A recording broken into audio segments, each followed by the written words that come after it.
샬롬 반갑습니다. 하나님이 원하시는 기도, 하원 기도에 오신 것을 환영합니다. 오늘도 지난번에 이어 사람에 대해 알아보겠습니다. 처음 사람은 고결한 존재였습니다. 마찬가지로 지금 우리도 고결한 존재가 될 수 있습니다. 그런데 우리는 그렇지 못합니다.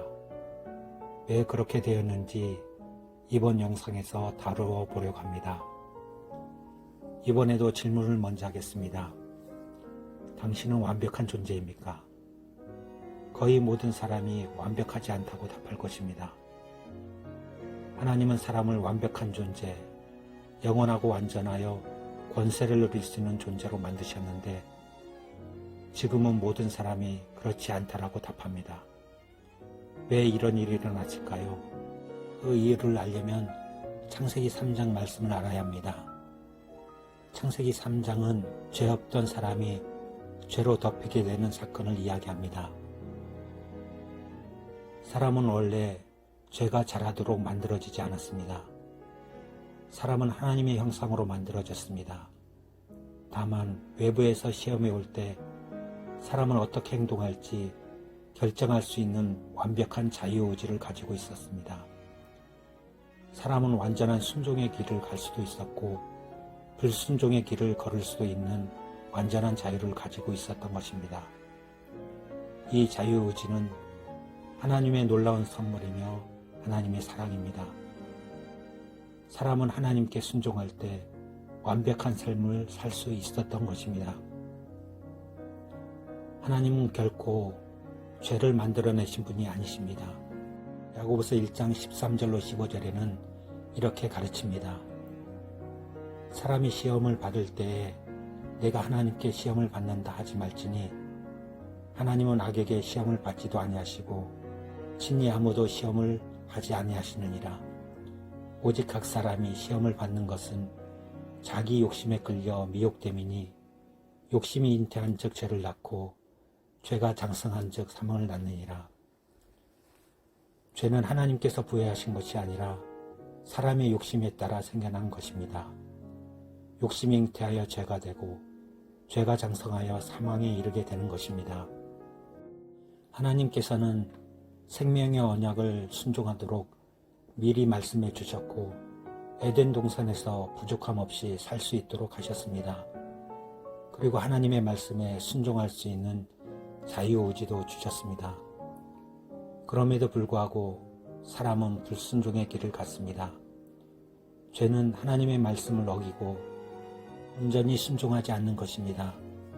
사람은 하나님의 말씀보다 뱀의 말, 즉 사단의 말에 귀 기울였습니다. 자, 생각해 보십시다. 하나님의 말씀이 옳을까요? 사단의 말이 옳을까요? 사람들은 이구동성으로 하나님의 말씀이 옳다고 그분의 말씀을 따라야 한다고 말합니다.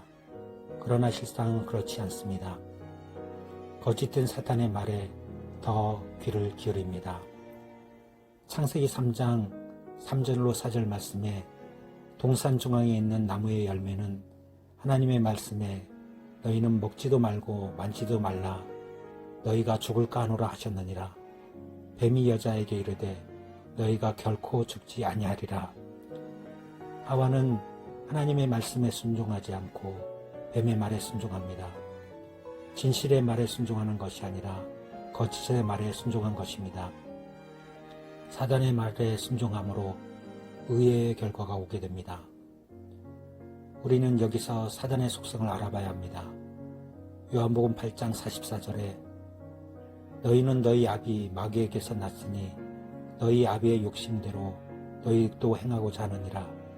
그는 처음부터 살인한 자요 진리가 그 속에 없으므로 진리에 서지 못하고 거짓을 말할 때마다 제 것으로 말하나니 이는 그가 거짓말장이요 거짓의 아비가 되었음이라. 사탄은 거짓말을 했습니다. 선악과를 먹으면 죽지 않는다고 말했습니다. 하와는 거짓된 사단의 말에 순종했던 것입니다. 선악과를 먹은 후 사람은 육체를 의식하게 됩니다. 무화과 나무 잎으로 치마를 엮고 자신의 몸을 가립니다. 부끄러움이 찾아왔습니다. 하나님을 대면하여 보았던 아담과 하와가 하나님을 피합니다. 하나님의 얼굴을 피하여 동산나무 사이에 숨습니다. 그리고 도덕적 성품의 왜곡이 찾아옵니다.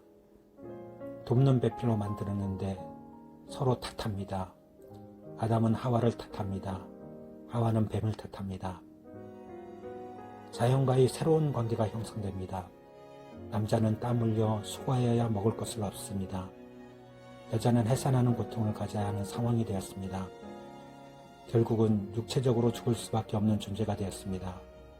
그리고 영적으로 죽을 수밖에 없는 존재가 되었습니다. 무한했던 존재가 유한한 존재로 버린 것입니다. 무화과를 먹기 전과 먹은 후는 엄청나게 다른 결과로 찾아온 것입니다. 아담과 하와의 타락 이후에 사람은 태어날 때부터 원죄를 가지고 태어나게 되었습니다.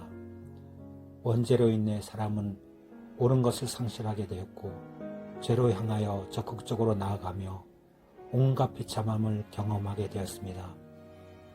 사람에게 인식의 타락, 감정의 타락, 의지의 타락이 와서 전적 부패의 상태가 되었습니다. 이렇게 하여 사람은 하나님 중심적인 삶이 아닌 자기 중심적인 삶을 살아가게 됩니다. 타락의 결과로 구원을 받는 데 있어서 전적 무능 상태가 됩니다. 이 말은 아무런 자연적 선행을 할 수 없다거나 외적 종교 행위를 할 수 없다는 말이 아닙니다. 나름의 성과 종교적 행위는 가능하나 구원에 있어서 전적으로 무능하게 되었음을 의미합니다. 스스로 구원에 이르지 못하는 상태가 되는 것입니다. 그리고 아주 비참한 상태에 이르게 됩니다. 하나님과 교제하는 것을 상실하게 됩니다. 하나님의 진노와 저주 아래에 있게 됩니다. 사람에게 온갖 비참함이 찾아옵니다. 불의, 추악, 탐욕, 시기, 살인, 분쟁, 비방, 교만 등이 가득한 상태가 됩니다. 육체적으로 죽을 수밖에 없는 존재가 된 것입니다.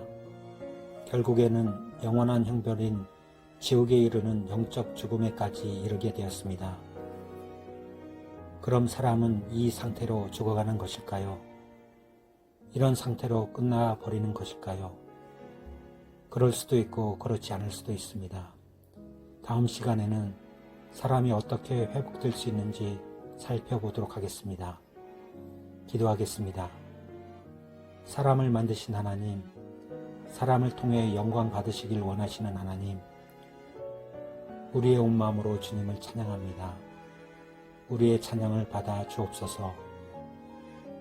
하나님은 말로 다 할 수 없는 사랑으로 우리를 사랑하시는데 우리는 불순종함으로 하나님과 자꾸 멀어집니다. 우리의 죄를 용서해 주옵소서. 죄와 죽음으로 달려가는 것이 아니라 생명으로 달려가는 자들이 되게 하옵소서.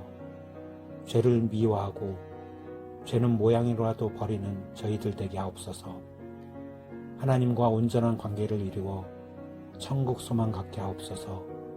영원한 생명을 얻는 자 되게 하여 주시옵소서. 구원을 향해 가는 자들이 되게 하여 주시옵소서. 예수님의 이름으로 기도합니다. 아멘.